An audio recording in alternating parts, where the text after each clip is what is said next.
Tonight, we travel to a quiet place far from the noise of the day. A place where the air is calm, the stars shine softly above, and every breath feels a little slower.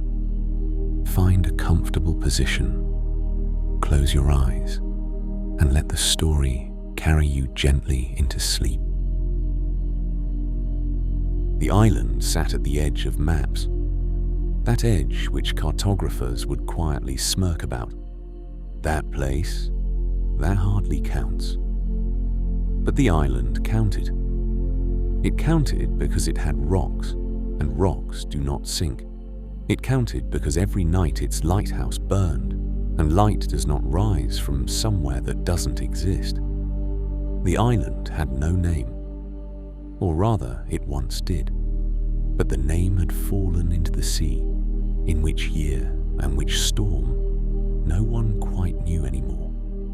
Fishermen called it the Far Island, because seen from the opposite shore, it appeared slightly left of center and a little low. But left and low are things like directions.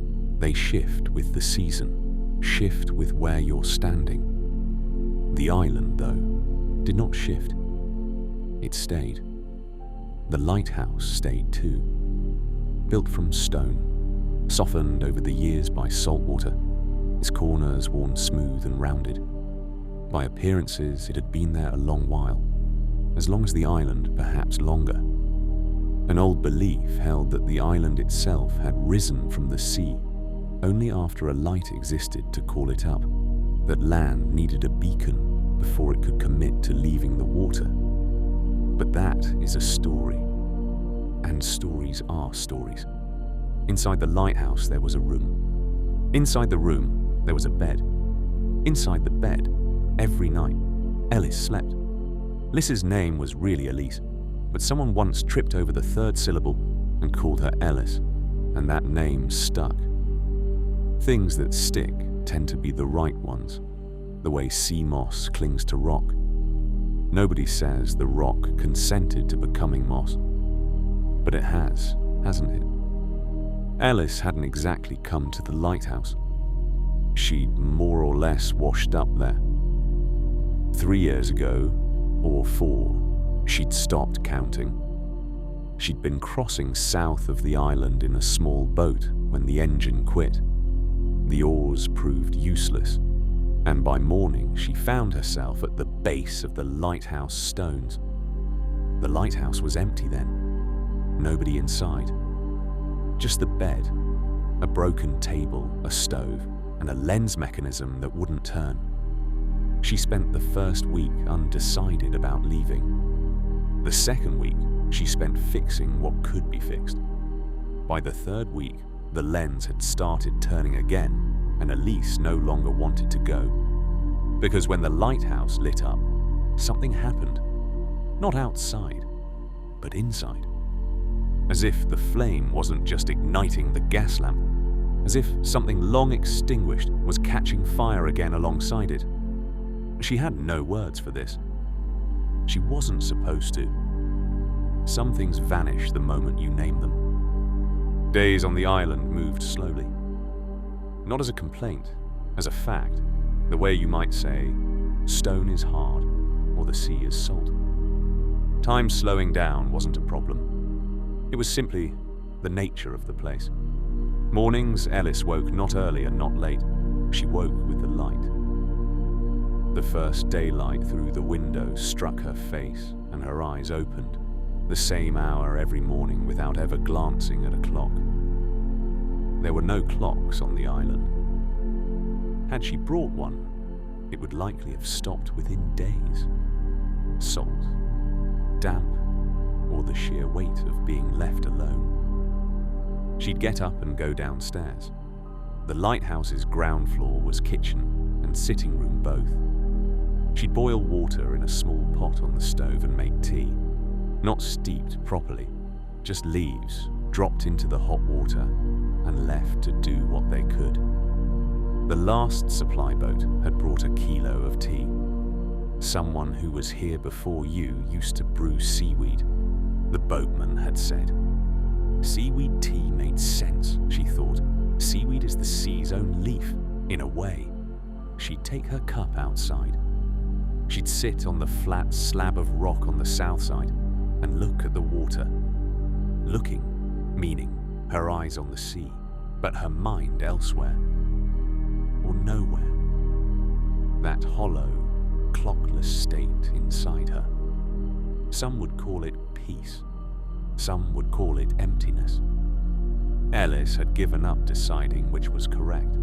The words were either too large or too small for the feeling. Around midday there were tasks. Tasks meaning walking the rocks, collecting what had washed in.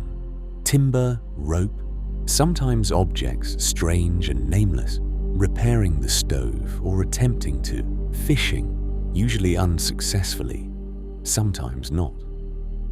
On the island's west side there was a small pool where rainwater collected. During dry spells she'd watch it with a quiet worry. In rain, she loved the sound of it filling. Afternoons were brief, another observation. The more the shadows lengthened, the shorter time seemed to grow. Late afternoon, the wind changed direction. North in the morning, south by evening. Ellis felt this shift like a kind of balance, the world breathing in and out. The north wind scoured things clean. The south wind returned them softly. If that balance exists everywhere, she sometimes thought, maybe people work the same way. One side takes, one side gives. Something survives in the middle. The sound of the waves never stopped. That could, in theory, be maddening. The not stopping. But to Ellis, there was a difference between never stopping and simply continuing. Never stopping implied a kind of coercion. Continuing was natural, like a heartbeat. A heartbeat never stops either, but nobody says, when will the heart be quiet? Waves spoke a language. Ellis had learnt this over time, or more accurately, she'd unlearned trying to understand and had started simply hearing. Understanding is tiring. Hearing is restful. In the sound of the waves, there were no nouns, no verbs, no sentences. There was only rhythm. And rhythm is older than language. Infants feel rhythm before they understand words. The very old lose language before they lose rhythm. Where they met the shore, waves moved in 3 stages. First, a distant swelling, the announcement that something was waking inside the water. Then the rise, the moment a wave lifted its back above the rest and separated. Then the break, that sharp, foaming instant which the waves seemed to collapse inward, roaring. And then the retreat, the sound of water pulling back across the stones, small rocks clicking against each other. That clicking was Ellis's favourite sound. It came after the roar. The roar wakes you. The clicking sends you back to sleep. Morning waves ran high, afternoon waves middling. Evening waves were low but wide. They spread across the shore, their foam lacing around the stones, drawing back long and slow. Night waves were different. Night waves couldn't be seen, only heard. And what you can't see sounds larger, deeper. The ear tries to compensate for the eye's absence and makes everything a little bigger. Ellis heard the night waves while she slept. In that thin place between sleep and waking, the sound of the waves settled over her like a blanket. Under the blanket, thoughts slowed. Slowed thoughts lost their edges. Thoughts without edges stopped catching on things and rolled. The way stones long exposed to the surf grow smooth and round and easy. Lighthouse burned every night. Ellis had not missed a single night in 3 years, or 4, not once. She didn't feel this as a duty, nor exactly as a responsibility. It was more like a ritual, something done at the close of the day, without which the day couldn't be considered properly finished. As the sun began to set, she'd climb the tower. The stairs were narrow, spiral, the stone worn at each step. She'd climbed them at least twice on any given day. Once up, once down. 365 times a year. Thousands of times over 3 or 4 years. The hollows in the stone now resembled the shape of her footfall. Or perhaps they resembled those of the keepers before her, or those before them. Stone remembers time in a way people cannot. Lighting the lighthouse took skill. First, trim the wick. Not too long, not too short. Then check the fuel. She could smell it now, could tell by the smell alone whether there was enough. Then strike the match. Then wait. The wick might not catch on the first go, especially in wind. But it always caught eventually. It always caught in the end. And then the lens would begin to turn. That was Ellis's favorite part.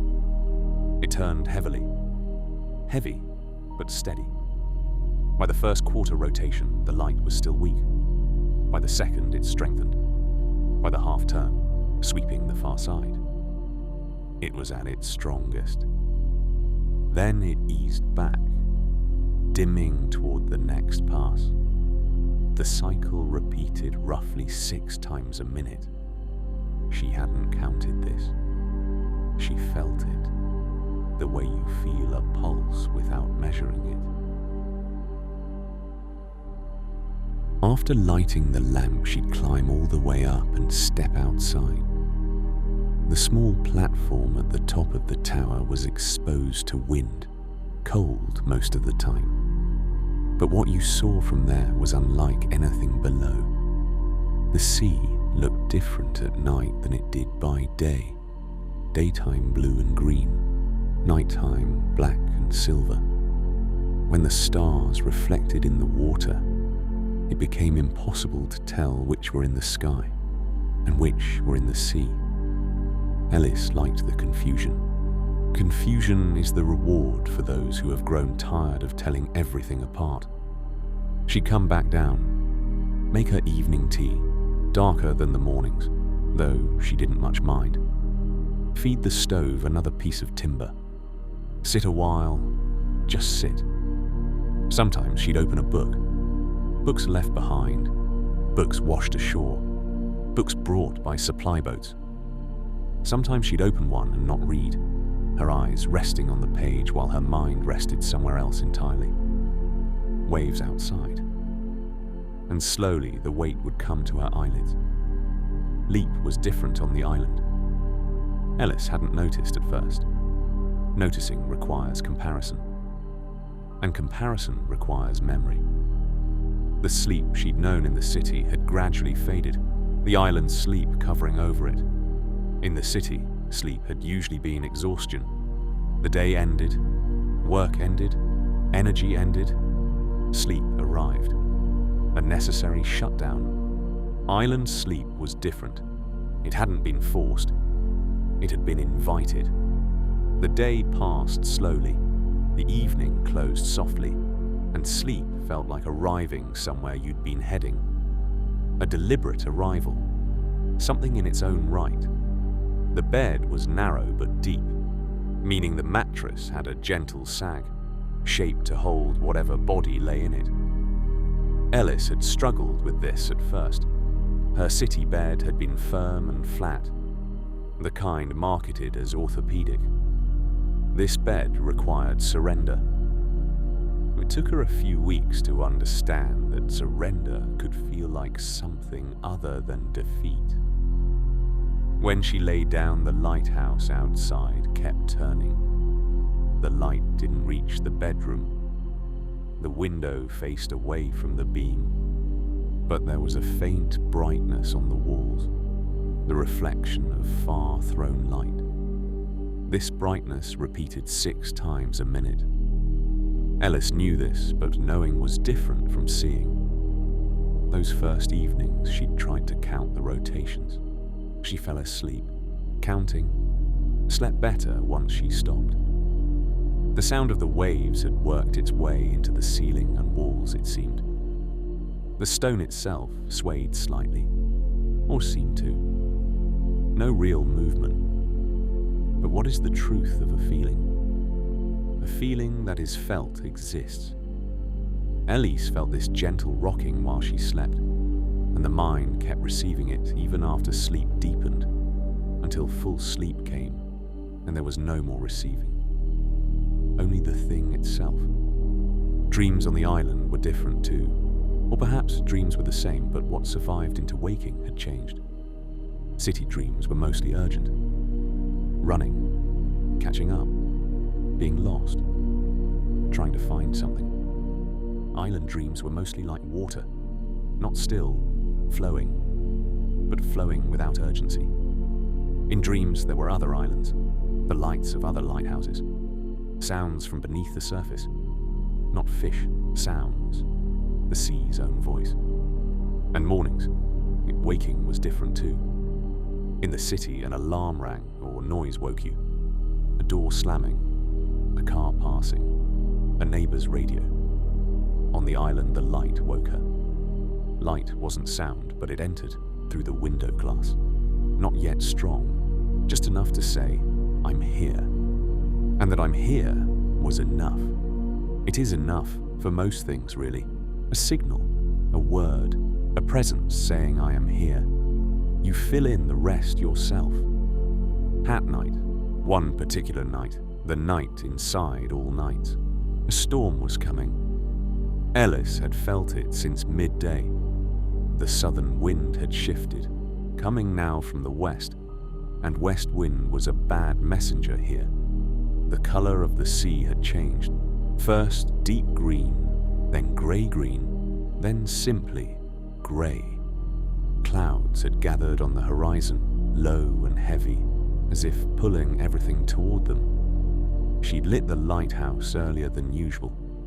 Pre-storm light mattered more, in a sky thickening with cloud. The stars disappeared, and a lightless island was easy to miss. Who knew how many boats were out there that night? How many would need this beam? The lens turned.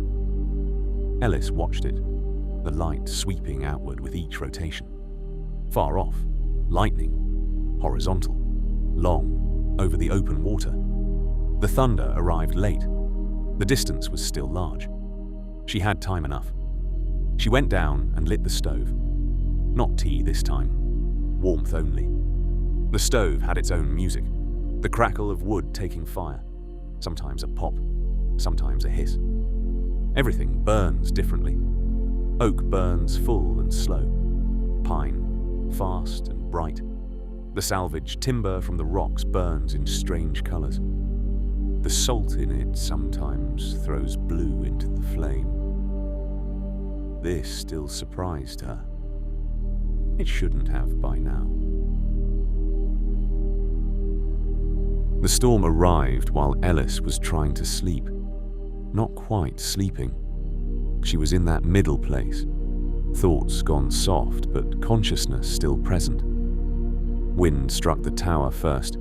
The stone usually swallowed sound, but this wind was strong. It found the cracks. Then rain. Thin at first, then full. The sound of it on the window was dense and uneven. But the waves. In a storm, the waves spoke in longer sentences. Their approach was extended, their strike was heavy. Their retreat was slow and grinding. Foam flew up the cliffs and sometimes reached halfway up the tower. Tonight, Ellis couldn't hear the foam. The noise was too large. But she could imagine it. 3 years of knowing this place had given her that. And inside that knowing, even in the storm, sleep came. It came because the waves went on speaking. Louder now, stronger, but in the same tongue. And words spoken in a known language, whatever their content, carry a kind of reassurance. You are inside this language. This language has taken you in. You are not alone. Ellis slept. The lighthouse turned. The storm passed.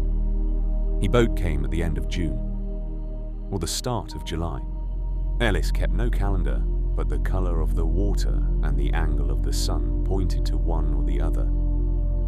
When the boat first appeared, it was a dot on the horizon, then a white shape, then a sound. The motor's low rumble arrives on the wind, always alongside it, not against it.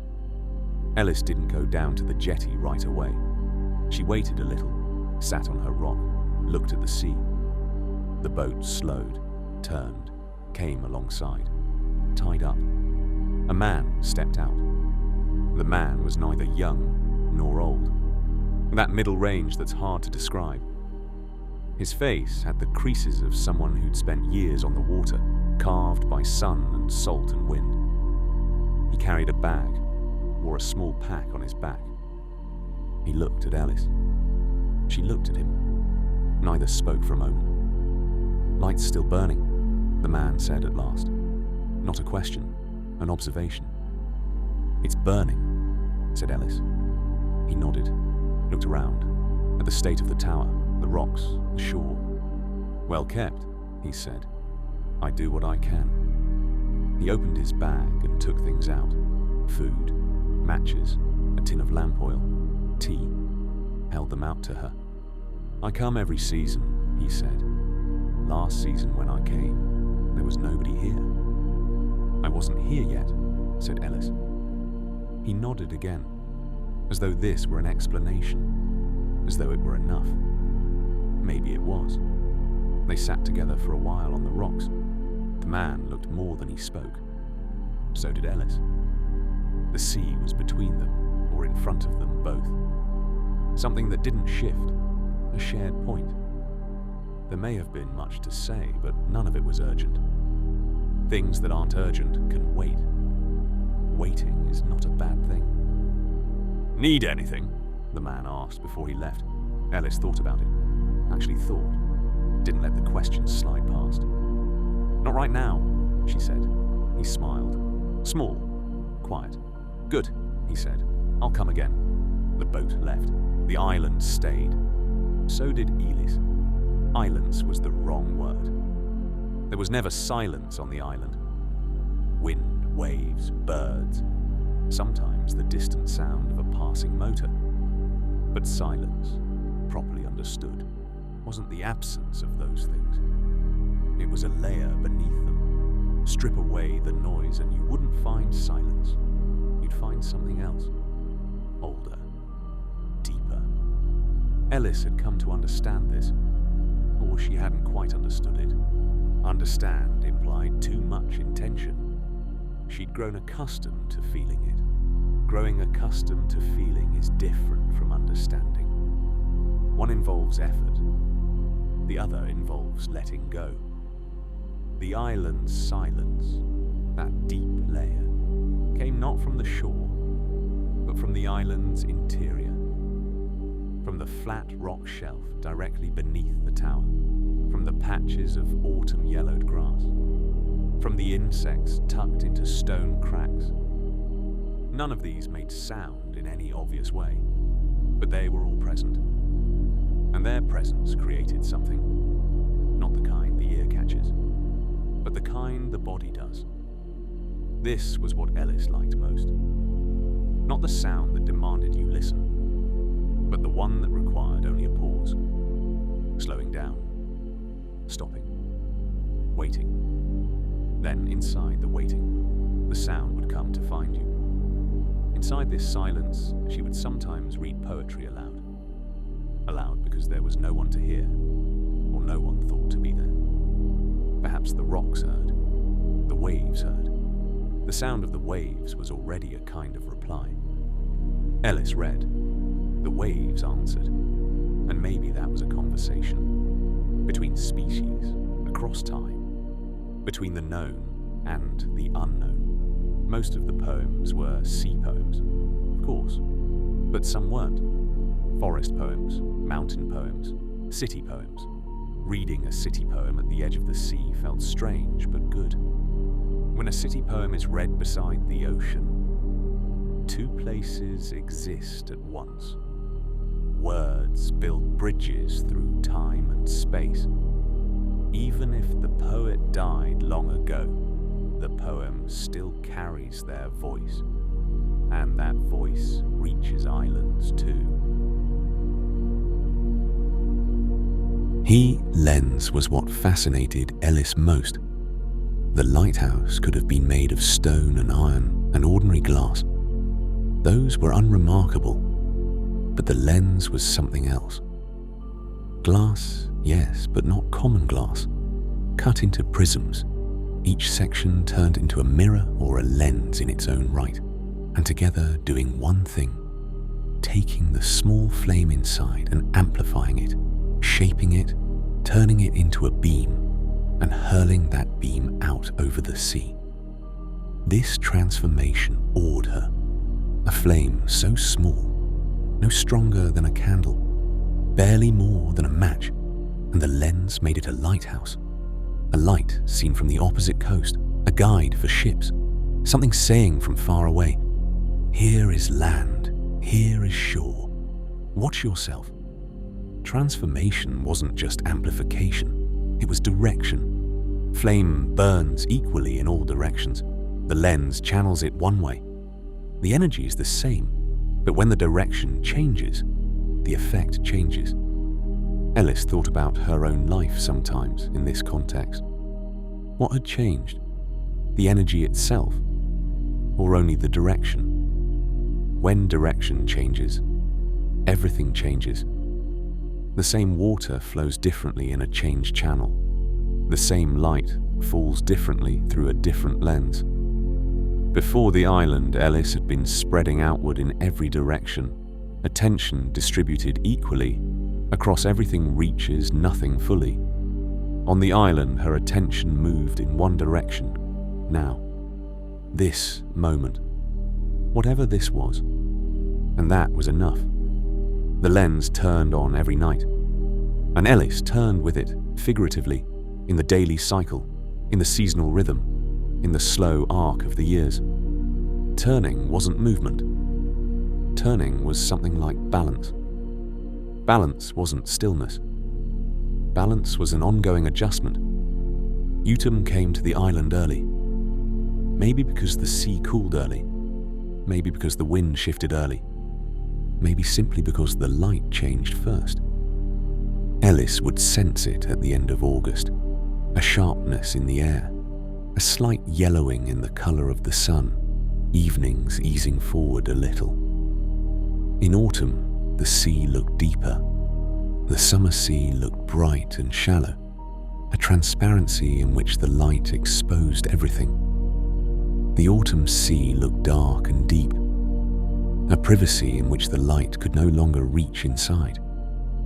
The depth hadn't changed, of course, but appearance was its own thing, and appearance was real too, in its own right.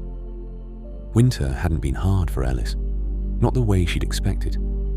She'd thought it would be. Cold, solitary, nights very long. But winter on the island seemed necessary. The abundance of summer, the transition of autumn. Winter compressed them inward, and from that compression something emerged, sometimes meaning, sometimes only patience. Both worth having. Winter waves were the strongest. They'd travelled long distances, from the open ocean far to the north, thousands of miles. When they finally struck shore, they carried water from other places inside them. She'd think about this. What wind started this wave? What coast did it leave from? How many islands did it brush past?